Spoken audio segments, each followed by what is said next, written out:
شیخ زرکشی در کتاب البرهان گفته است: به پیرزن نبیره اش گفت که سقف خانه قریب است که فرو رود. پیرزن در کاغذ چیزی نوشت و به نبیره اش داد و گفت این را به سوراخی سقف گذار.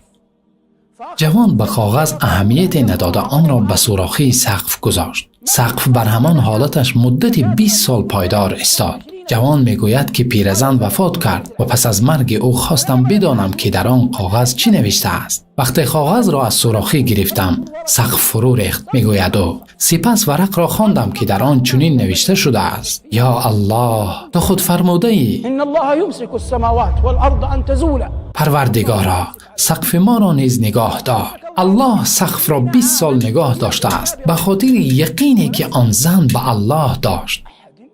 نه هر کسی که قرآن را میخواند میتواند به چنین درجه یقین برسد، ولی انسان نباید گذارد که کسی از او به سوی الله سبقت کرده باشد. امت اسلام در صورت به سروری خواهد رسید و صاحب شرف و عزت می شود که همه متحد شوند و به کتاب الله احترام خاص قائل شوند. پیامبر صلی الله علیه و سلم فرمودند: برای شما دو چیزی با ارزش گذاشتم که اگر به آن چنگ زنید هرگز گمراه نخواهید شد. آن دو کتاب الله و سنت من است.